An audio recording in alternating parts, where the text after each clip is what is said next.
এই কোরআন এসেছে মানুষের ভাগ্যকে সুপ্রসন্ন করার জন্য। কিন্তু অবস্থা কি দেখতে পাচ্ছি আমরা? দেখতে পাচ্ছি কোরআন যাদের কাছে পৃথিবীতে তারাই সব থেকে বেশি মার খায়, ঠিক কিনা? বসনিয়ায় মার খায় কারা? চেচনিয়ায় কারা? দাগেস্তান বার্মায় কারা? ফিলিপিনে কারা? কাশ্মীরে কারা? প্যালেস্টাইনে কারা? সারা বিশ্ব জুড়ে আজ মুসলমানরাই মার খাচ্ছে। তার অর্থ কি এই দাঁড়াবে যে মুসলমানরাই হচ্ছে কোরআন তাদের কাছে আছে বলে এই কারণেই তারা মার খাচ্ছে? না, আল্লাহ রাব্বুল আলামিন কোরআনে কারীমের ভিতরে বলেছেন, তাহা মা আনজালনা আলাইকাল কুরআনা লিতাশকা। নবী হে, কোরআন আমি এই জন্য নাজিল করি নাই যে আপনি ভাগ্য বিপর্যস্ত হবেন, হতভাগ্য হয়ে যাবেন, এর জন্য কোরআন আসে নাই। কোরআন এসেছে ভাগ্যকে সুপ্রসন্ন করে দেওয়ার জন্য।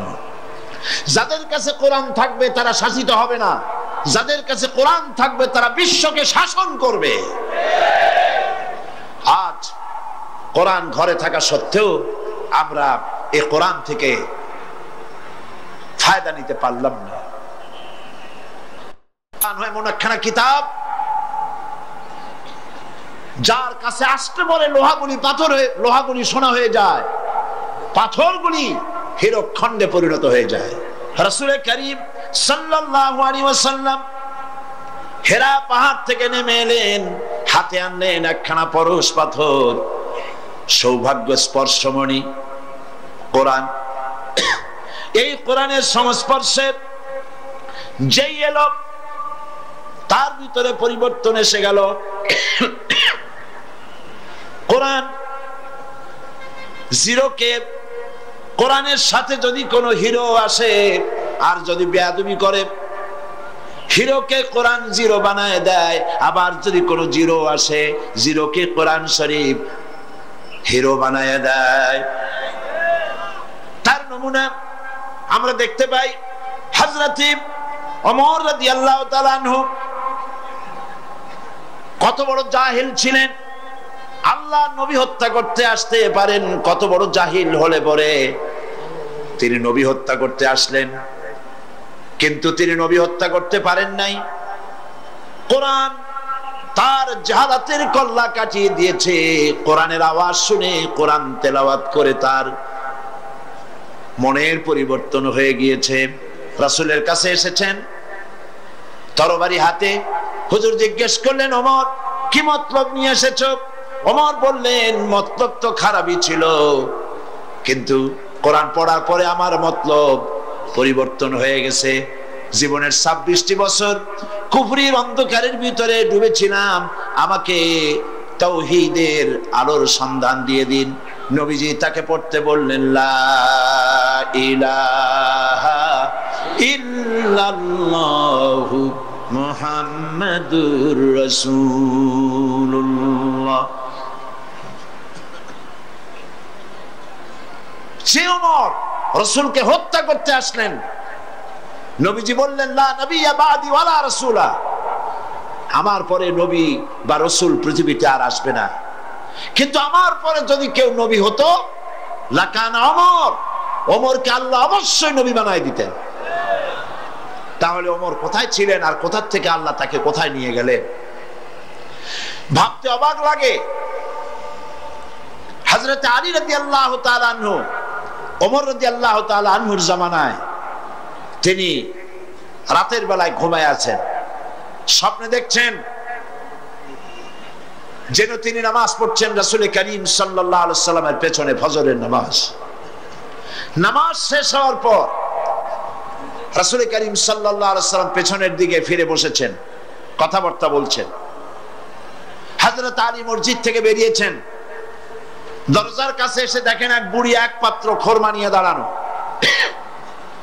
বুড়ি বলছেন, আলী আবার ভেতরে যাও, এই পাত্র ভরা খোরমাগুলি নিয়ে আল্লাহ রাসূলকে দাও আর বলো এটি আমার বাগানে, নতুন বাগানের খোরমা, তিনি খাবেন এবং সাহাবায়ে কিরামদের মধ্যে ভাগ করে দিবেন।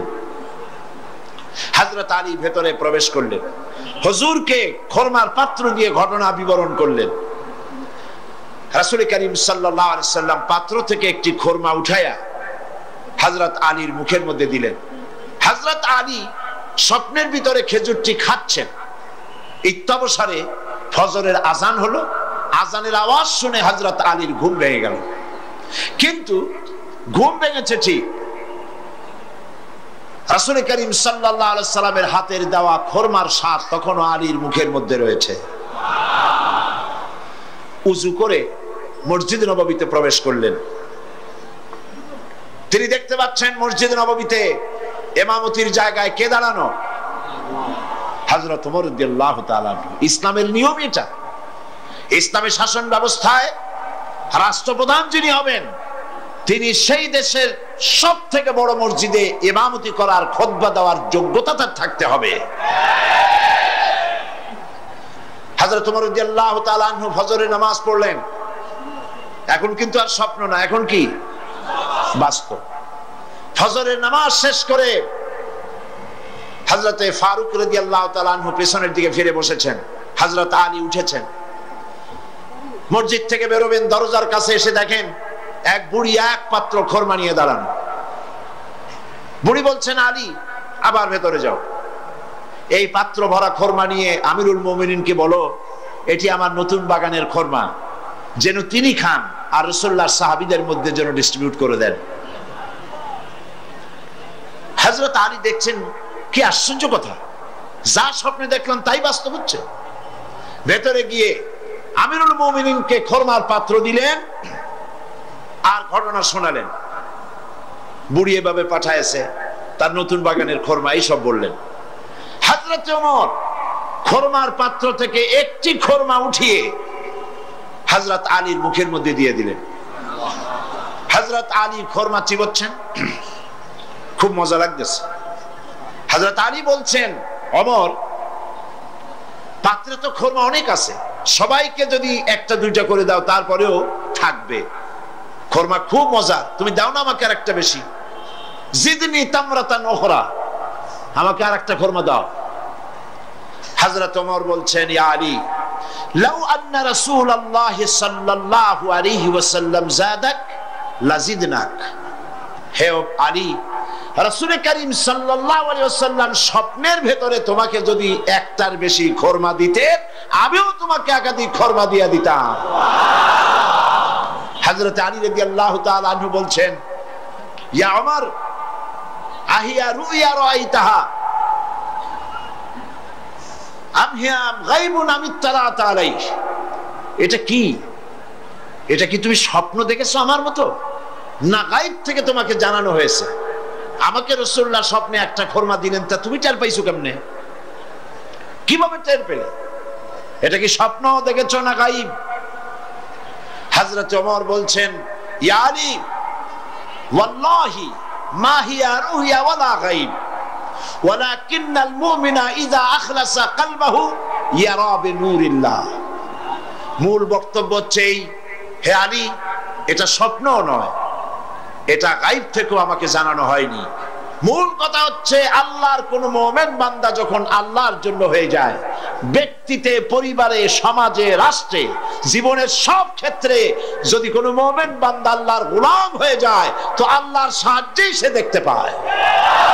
আল্লাহ পাক বলছেন, ইয়া আইয়ুহাল্লাযীনা আমানু হাল আদুল্লুকুম আলা তিজারাতিন তুনজিকুম মিন আযাবিন আলীম تؤمنون بالله ورسوله وتجاهدون في سبيل الله بأموالكم وأنفسكم ذلكم خير لكم إن كنتم تعلمون صدق الله العظيم।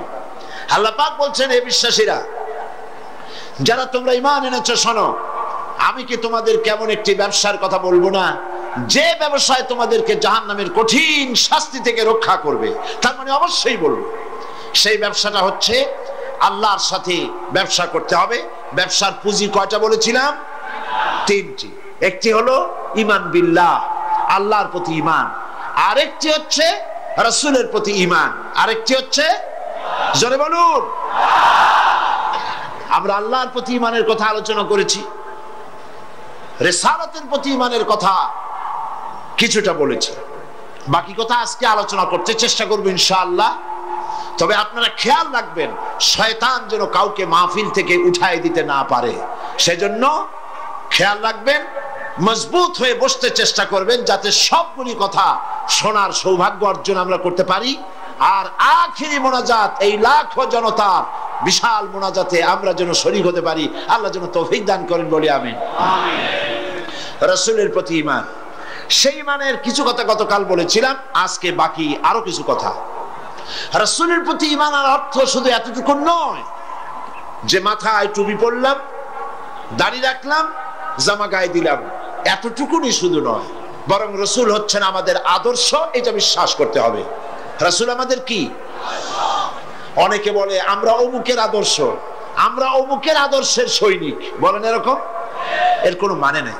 আল্লাহ শিখাচ্ছেন, লাকাদ কানা লাকুম ফি রাসূলিল্লাহি উসওয়াতুন হাসানাহ। আল্লাহ পাক বলেন তোমাদের জন্য তোমাদের মহত্তম আদর্শ তোমাদের রাসূলের ভেতরে আমি রেখে দিয়েছি। আল্লাহর নবী হচ্ছেন তোমাদের জন্য শ্রেষ্ঠ আদর্শ। সর্বশ্রেষ্ঠ আদর্শ কে? আদর্শ তো তিনি হবেন যার জীবন কলুষতা মুক্ত, জীবনে কোনো কালিমা নাই, তিনি হবেন আদর্শ। পৃথিবীতে মানুষেরা নিজেরা নিজেদের জন্য অনেক নেতা বানায়, এখন প্রকৃতপক্ষে নেতা কে হবেন? বিশ্বনবী মুহাম্মদ সাল্লাল্লাহু আলাইহি ওয়াসাল্লাম। এই জন্য আমাদের প্রাণ প্রিয় স্লোগান আল্লাহু আকবারের পরে তোমার নেতা আমার নেতা, এটা কি সকলের জন্য? তাহলে জান খুলে পড়ে বলেন না তোমার নেতা আমার নেতা কে? বলেন সাল্লাল্লাহু আলাইহি ওয়াসাল্লাম। তিনি হচ্ছেন আমাদের নেতা। নেতা তো তিনি যার জীবনে কোনো কলুষতা নাই। তিনি কে? বিশ্বনবী মুহাম্মদুর রাসূলুল্লাহ সাল্লাল্লাহু আলাইহি ওয়াসাল্লাম। পৃথিবীর সমস্ত নেতাদের ক্যারেক্টার দুই রকম। ক্যারেক্টার কয় রকম? একটা হলো পাবলিক ক্যারেক্টার, আর একটা হচ্ছে পার্সোনাল ক্যারেক্টার। জনগণকে দেখাবার জন্য এক চরিত্র, আর ভেতরে হলো আর এক চরিত্র। সেই জন্য তারা বলে আমি যা বলি তাই তোমরা করো, আমি যা করি তা তোমরা দেখবা না। রাসূল কি এরকম বলেছেন? আল্লাহর নবী তার বক্তব্য হচ্ছে আমার স্ত্রীরা ও আমার সাহাবায়ে কিরাম দিনের আলোতে আর রাতের আধারে আমার মধ্যে যা কিছু তোমরা দেখতে পাও, যে আচরণ তোমরা দেখতে পাও, সবগুলি খুলে খুলে মানুষের সামনে বলে দাও। সুবহানাল্লাহ বলবেন না? আমার জীবনের সব কথা মানুষের সামনে বলে দাও। এই জন্য রাসূল করিম সাল্লাল্লাহু আলাইহি ওয়াসাল্লাম হচ্ছেন শ্রেষ্ঠ আদর্শ। তার নীতিকে অনুসরণ করতে হবে জীবনের সব ক্ষেত্রে। একটা মানুষ কতটা চরিত্রবান, কতটা ভালো, সেই কথা কে বলতে পারে? কার সার্টিফিকেট সবচাইতে বেশি নির্ভরযোগ্য? ম্যাজিস্ট্রেট, চেয়ারম্যান, মন্ত্রী, পীর সাহেব, মৌলানা সাহেব? কে সব থেকে একটা পুরুষের নির্ভরযোগ্য সার্টিফিকেট কে দিতে পারে? স্ত্রী দিতে পারে। রাসূলুল্লাহর চরিত্রের সার্টিফিকেট আল্লাহ তো দিয়ে রাখছেন। তারপর তার স্ত্রীর সার্টিফিকেটটা দেখুন। হেরা পাহাড় থেকে যখন নেমে এসে তিনি বলেছিলেন আমি ভয় পেয়েছি, তাড়াতাড়ি করে আমাকে ঢেকে দাও। হযরতে খাদিজা জিজ্ঞেস করেছিলেন আবুল কাসেম আপনার কি হয়েছে? কেন আপনি, আপনার চোখ বড় হয়ে গিয়েছে, শরীর কাঁপছে, গায়ে জ্বর উঠেছে, কারণ কি? তিনি বললেন আমি এরকম এক জ্যোতির্ময় মহাপুরুষ দেখেছি যাকে আমি জীবনে কোনোদিন দেখি নাই। এই সমস্ত কথা আমাকে বলেছে। আমি পড়তে পারি না বলেছি, তারপরে আমাকে 3 বার বলার পরে আমাকে সিনার সাথে আলিঙ্গন করেছে, এরপর আমি বলতে পেরেছি, আমি ভয় পেয়ে গেছি। হযরতে খাদিজা বলেন, আবুল কাসিম, হে কাসিমের পিতা, আমি নিশ্চিত করে বলতে পারি কোন জিন, কোন দুষ্ট শয়তান আপনার অনিষ্ট করতে পারে না, কারণ আপনি কখনো মিথ্যা কথা বলেন না, আপনি প্রতিবেশীর হক আদায় করেন, আত্মীয়দের হক আদায় করেন, এতিম মিসকিনকে খেতে দেন, বিধবাকে আশ্রয় দেন, আপনার ক্ষতি কোনো জিন বা শয়তান করতে পারে না। নবীজি পরবর্তী সময় হযরত খাদিজাকে যখন ঈমানের দাওয়াত দিলেন, যখন তিনি বললেন আমি আল্লাহর নবী, তুমি ঈমান আনো আল্লাহর উপরে, আমাকে রাসূল হিসেবে, নবী হিসেবে মানো, হযরত খাদিজা এক মুহূর্ত দেরি করেন নাই, সঙ্গে সঙ্গে হযরত খাদিজা বলেছেন লা ইলাহা ইল্লাল্লাহু মুহাম্মাদুর রাসূলুল্লাহ। হে কাসেমের পিতা, আমি অবশ্যই বুঝতে পেরেছি আপনি আল্লাহর নবী। বিগত বছরগুলিতে আপনার মধ্যে যে আখলাক, যে চরিত্র দেখেছি, এটা কোনো সাধারণ মানুষের চরিত্র হতে পারে না। রাসূল করিম, রাসূলের উপর ঈমান আনার অর্থই হলো তার আদর্শের অনুসরণ করা, অনুকরণ করা, তিনি যা বলেছেন সবটা করা, যা করেছেন সবটা করা, মেনে নেওয়া। এইখানে যদি দ্বিধাদ্বন্দ্ব থাকে তাহলে তো মুমিন হওয়া যাবে না। হযরত ওমর রাদিয়াল্লাহু তাআলা আনহুর কাছে এক লোক এসে বলেছিল, এক মুসলমান একটা বিচারের সানি করতে এসেছিল, বলছে ওমর একটা বিচারের সানি করে দাও, দ্বিতীয়বার বিচারটা করে দাও। তো প্রথমবার কার কাছে গিয়েছিলে? তো তিনি বললেন যে আমি প্রথমবার তো মুহাম্মদ সাল্লাল্লাহু আলাইহি ওয়াসাল্লামের কাছে গিয়েছিলাম, আমি মুসলমান মানুষ, আমার বিরুদ্ধে ইহুদি কেস দায়ের করলো, হুজুর সাক্ষী প্রমাণ নিয়ে আমি মুসলমান, নামাজ পড়ি, যুদ্ধে যাই, চাঁদা দেই, আমার বিরুদ্ধে রায়টা দিলেন, এটা কি সঠিক হয়েছে? আপনি বরং এই সবকিছু শুনে মিলে এটাকে দ্বিতীয়বার বিচারটা করে দেন। হযরত ওমর রাদিয়াল্লাহু তাআলা আনহু বললেন, দাঁড়াও, অপেক্ষা করো, আমি বিচার করতেছি। ঘরের মধ্যে প্রবেশ করলেন, তরবারি একখানা নিয়ে আসলেন, আর তরবারি দিয়ে আঘাত দিলেন, বললেন আল্লাহর বান্দা, রাসূল করিম সাল্লাল্লাহু আলাইহি ওয়াসাল্লাম বিচার করার পর সেই বিচার যে মানতে পারে না, তার বিচার তো এরকম করে করে দিতে হয়। লোকটি দ্বিখণ্ডিত হয়ে গেল। রাসূলের কাছে খবর এলো ওমর রাদিয়াল্লাহু তাআলা আনহু মুসলমান হত্যা করেছেন। চতুর্দিকে বদনাম ছড়িয়ে গেল।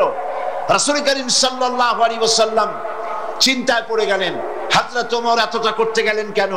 আল্লাহ পাকের পক্ষ থেকে আয়াত নাজিল হয়ে গেল। আল্লাহ রাব্বুল আলামিন শোনালেন, ফালা ওয়া রাব্বিকা লা ইউমিনুন, হে নবী আপনার রবের কসম, আপনার আল্লাহর কসম, যেই ব্যক্তি ঈমানের দাবি করে, মুসলমানের দাবি করে, আপনার হুকুম, আপনার সিদ্ধান্ত মানতে দ্বিধা দ্বন্দ্বে ভোগে, সে কখনোই মুমিন হতে পারে না, সে মুমিন নয়। ওমর যাকে হত্যা করেছে সে মুসলমান নয়, মুনাফিক।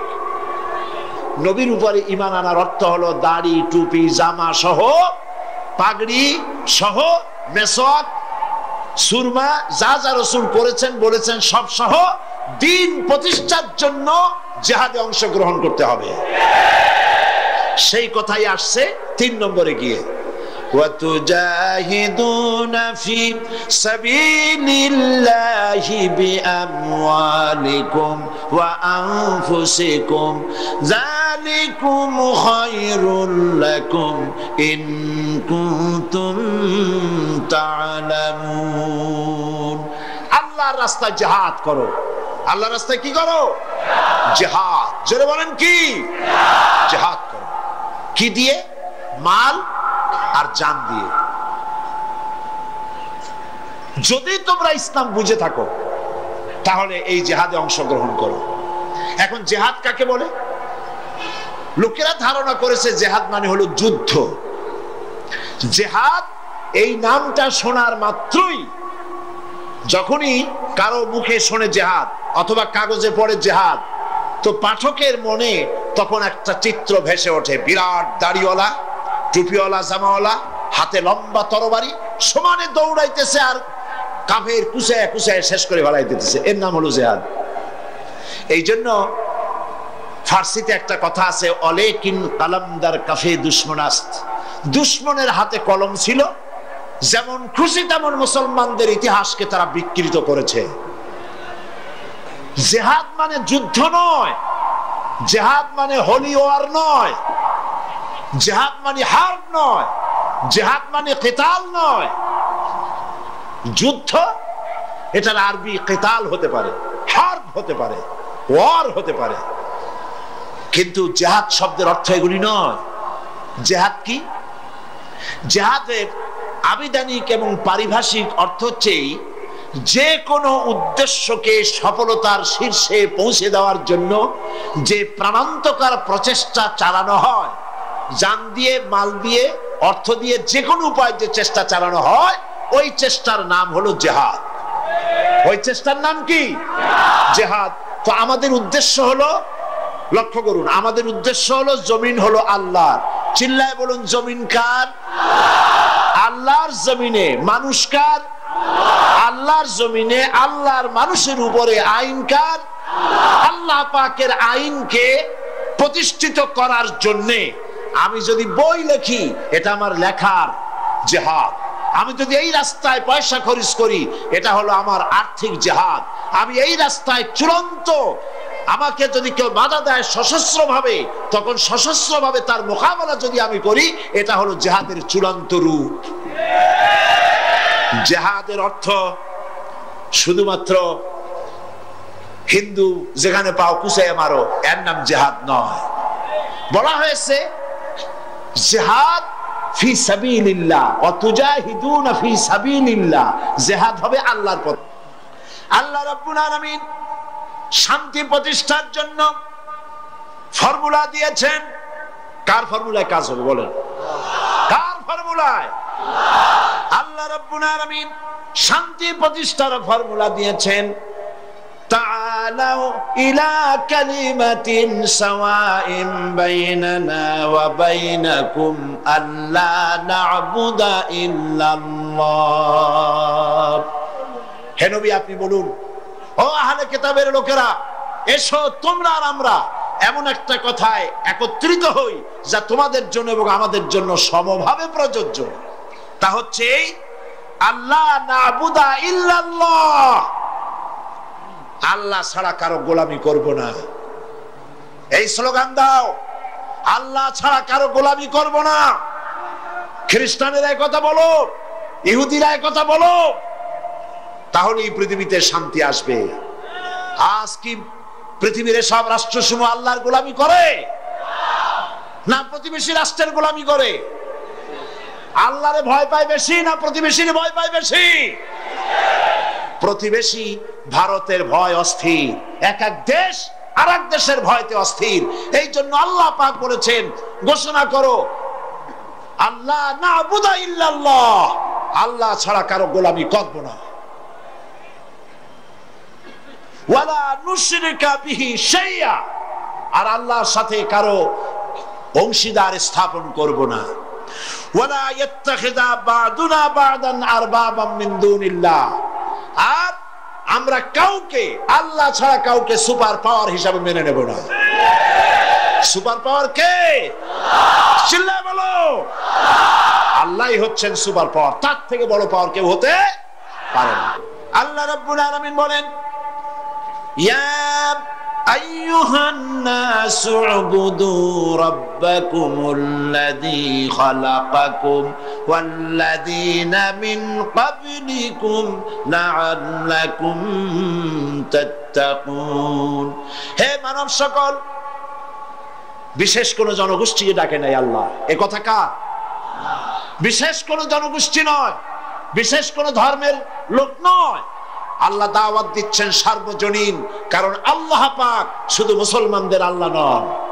আপনারা কি মনে করেন আল্লাহ কি শুধু মুসলমানদের আল্লাহ?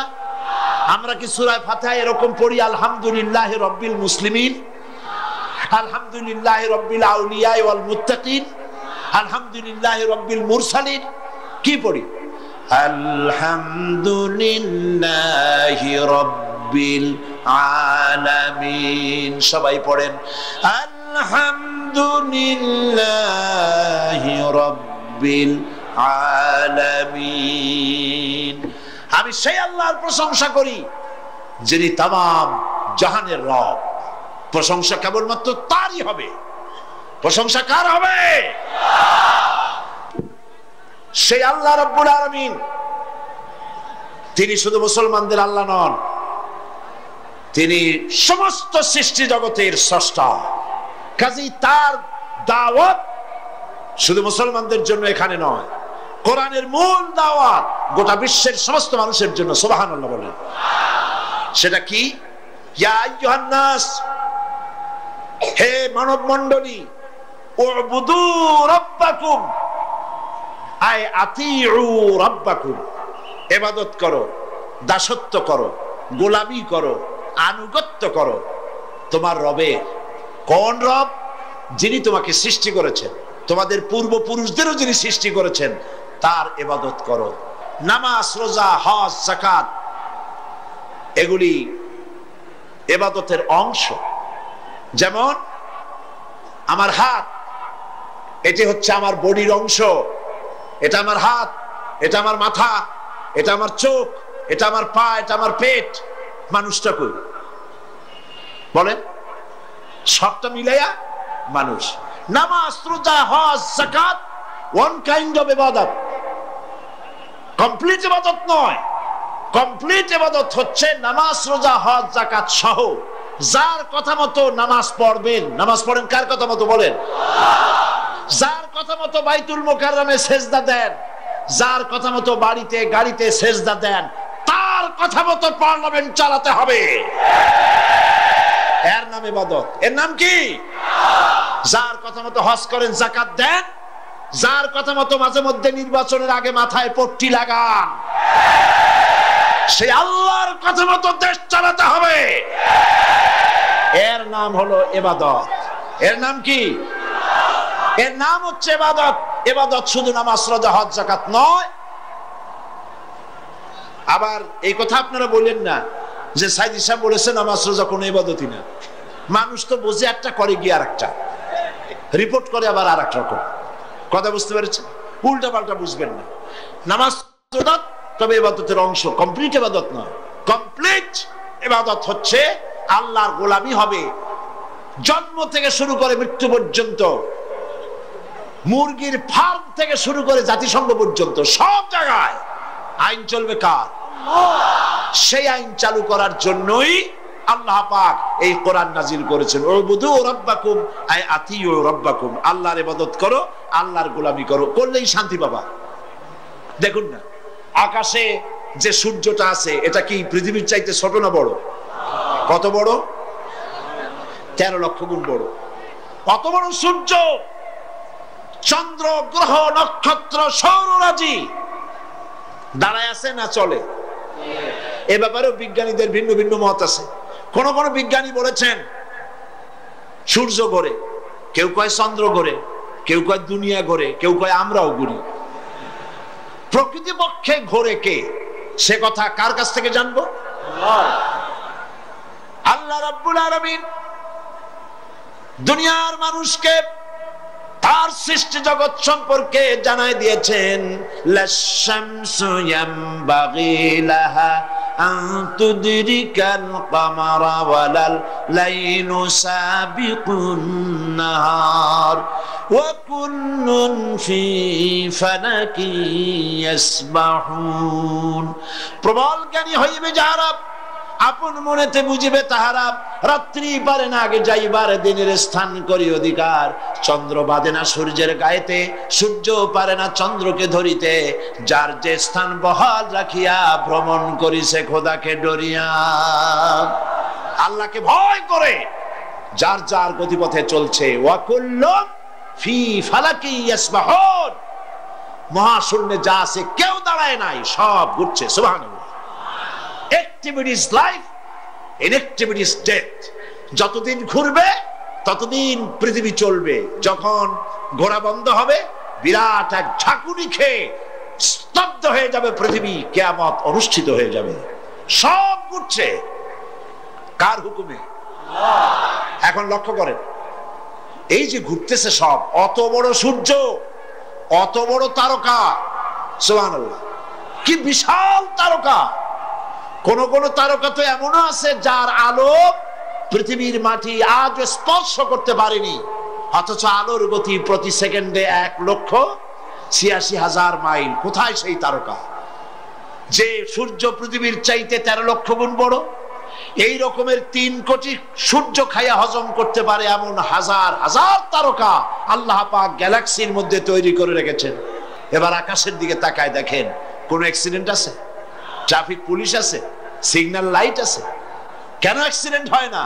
কার কথা মানে? কার কথা?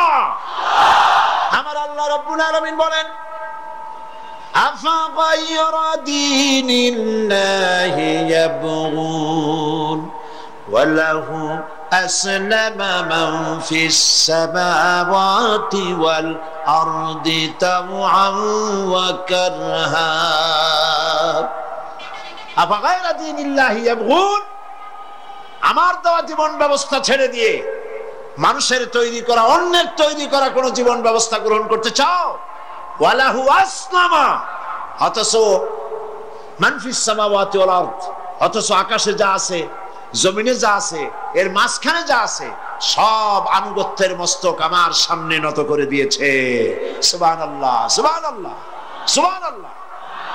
সূর্য হুকুম মানে কার? সূর্যের ক্ষমতা নাই রাত 12টার সময় বাংলাদেশে উদিত হয়, চাঁদের ক্ষমতা নাই, রাতের ক্ষমতা নাই দিনের মধ্যে প্রবেশ করতে, দিনের ক্ষমতা নাই রাতের ভিতরে প্রবেশ করে। আর পদ্মা, মেঘনা, যমুনা, ব্রহ্মপুত্রের মিষ্টি পানি বঙ্গোপসাগরের নোনা পানির ভিতরে গিয়ে ওই নোনা পানিকে মিষ্টি বানাতে পারে না।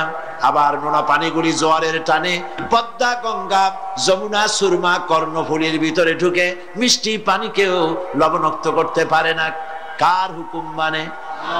আল্লাহ রাব্বুল আলামিন বলেন, মারাজাল বাহরাইনি ইয়ালতাকিয়ান বাইনাহুমা বারযাখুন লা ইয়াবগিয়ান ফাবিআইয়ি আলা'i রাব্বিকুমা তুকাযযিবান।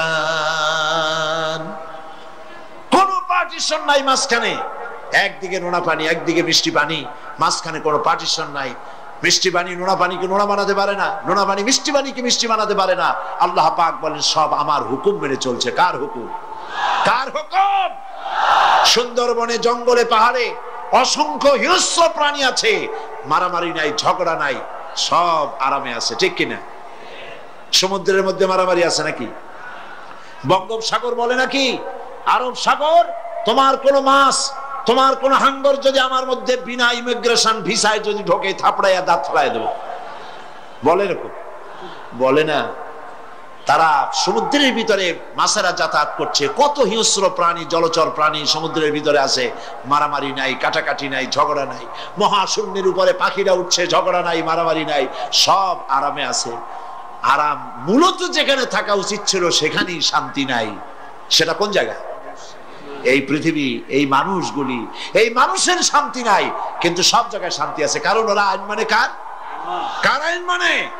মানুষ আল্লাহর আইন মানে না বলেই তাদের জন্য এই চূড়ান্ত অশান্তি তাদের উপরে নাজিল হয়েছে। আল্লাহ রাব্বুল আলামিন বলেন, আল্লাযীনা ইম্মাক্কান্নাহুম ফিল আরদ আকামুস সালাতা ওয়া আতাউজ যাকাতা ওয়া আমারু বিল মারুফি ওয়া নাহাউ আনিল মুনকার ওয়ালিল্লাহি আকিবাতুল উমুর।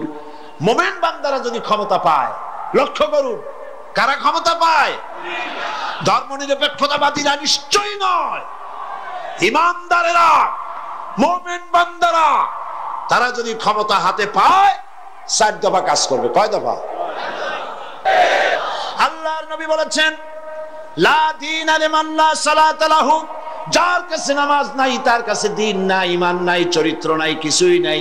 আল্লাহর নবী বলেছেন, আল্লাহর বান্দা এবং কাফেরের মধ্যে পার্থক্য কি? পার্থক্য হলো নামাজ। যে নামাজ পড়েছে আল্লাহর বান্দা, যে নামাজ পড়ে না সে ব্যক্তি কুফরি করলো। মান তারাকা সালাতান মুতাআম্মিদান ফাকাদ কাফারা, ইচ্ছা করে যে নামাজ ছেড়ে দিল সে কুফরি করলো, বলেন নাউজুবিল্লাহ।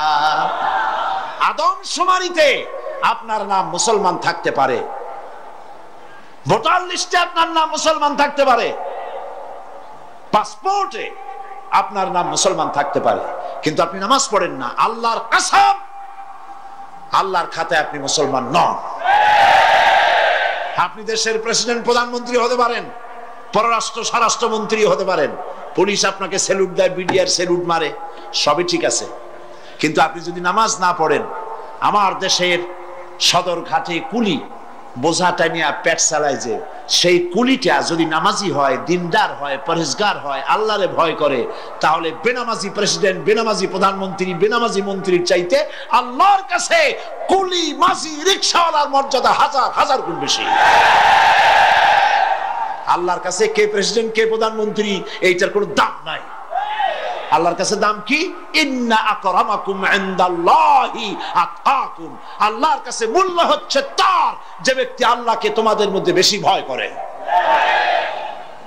নামাজ, মসজিদে যখন দান, কি সাম্য মসজিদ, সুবহানাল্লাহ বলেন। মসজিদের মধ্যে মন্ত্রী, গরিব মানুষ, ফকির মানুষ, পানওয়ালা, সিগারেটওয়ালা, জুতায় পালিশওয়ালা সব দাঁড়ায় গেছে নামাজের মধ্যে। মন্ত্রীর সামনে এক পালিশওয়ালা, জুতায় পালিশওয়ালা দাঁড়ায় গেছে। মন্ত্রী কি বলতে পারবে, বেটা তুই জুতায় পালিশ করিস, আমি মন্ত্রী, তুই জানিস না? নইলে তোর পালিশের বক্স শুদ্ধ দোজকে পাঠায় দেবো। পারবে এরকম কথা বলতে? পারবে না, কারণ মন্ত্রী সাহেব এটা ফাইজলামি করার জায়গা না, এটা মসজিদ। এখানে তোমারও যা মর্যাদা, ওই রিকশাওয়ালা, কুলি, মসজিদ, ফকির, ভিক্ষুক তার মর্যাদা সমান। বরং তুমি যদি বেনামাজি হও আর ফাঁকি দিতে নামাজ পড়তে এসে থাকো, তো তোমার থেকে ওর মর্যাদা বেশি। কবি বলেছেন, এক হি সাব মে খড়ে হো গে মাহমুদ ও আয়াজ, এক হি সাব মে খড়ে হো গে মাহমুদ ও আয়াজ, না কোই বান্দা রহা না কোই বান্দা নওয়াজ। একই কাতারে সম্রাট মাহমুদ আর তার ভৃত্য আয়াজ দাঁড়ায় গেছে। এখন কেউ চাকরও নাই, ভৃত্যও নাই, সব আল্লাহর গোলামে পরিণত হয়ে গেছে। নামাজ, ইসলামী সরকার হলে প্রথম কাজ হবে নামাজ পড়া। নামাজ পড়বেন, কাজে বরকত হবে। দেখেন না মুয়াজ্জিন কি বলে? মুয়াজ্জিন আযানের ভিতরে বলে, হাইয়া আলাস সালাহ, এসো নামাজের দিকে। আপনি বলবেন মুয়াজ্জিন চিল্লাও কেন? নামাজের দিকে আসলে হবে কি? মুয়াজ্জিন দ্বিতীয় লাইনে গিয়ে বলে, হাইয়া আলাল ফালাহ, এসো কল্যাণের দিকে, মঙ্গলের দিকে। নামাজের দিকে আসলে পরে তোমার কিসমত খুলে যাবে, তোমার তাকদীর পাল্টে যাবে। এসো নামাজের দিকে, নামাজ পড়ো। বন্ধুগণ, এই নামাজের দরখাস্ত সারা দেশে, পৃথিবীতে যত জায়গায় যাই, সব জায়গায় মানুষকে নামাজের কথা বলি। বন্ধুরা, নামাজ পড়ুন, নিজে পড়েন, বউ বাচ্চারে পড়ান, আল্লাহর কাছে দোয়া করেন নামাজের জন্য, আল্লাহ আমাদের নামাজি বানায় দাও। বলেন আমিন। নামাজ আর কেউ ছাড়বেন? নামাজ না পড়লে কাফের, কাফের।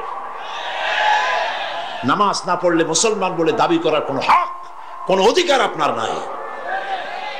নামাজ জীবনেও আর ছাড়বো না, এই ওয়াদা করতে পারবেন? দুই হাত উঁচু করেন, বলেন ইয়া আল্লাহ, তোমার কোরআনের মাহফিলে তোমারে সাক্ষী রেখে দুই হাত উঁচু করে কসম করি, শপথ করি, ওয়াদা করি, যতদিন পর্যন্ত মালাকুল মউত আমার মাথার কাছে না আসতেছে ততদিন পর্যন্ত ফরজ নামাজ, ফরজ রোজা আর ছেড়ে দেব না, আর ছেড়ে দেব না, আর ছেড়ে দেব না। এবার চিৎকার দিয়া বলেন, ইয়া আল্লাহ, আজকের এই কসম, আজকের এই শপথ, আজকের এই ওয়াদা আমার মৃত্যু পর্যন্ত আমাকে পালনের তৌফিক দাও। আমিন। হাত নামান। বন্ধুগণ, আল্লাহ যেন ওই ওয়াদা আমাদের পালন করার তৌফিক দেন, জোরে বলেন আমিন।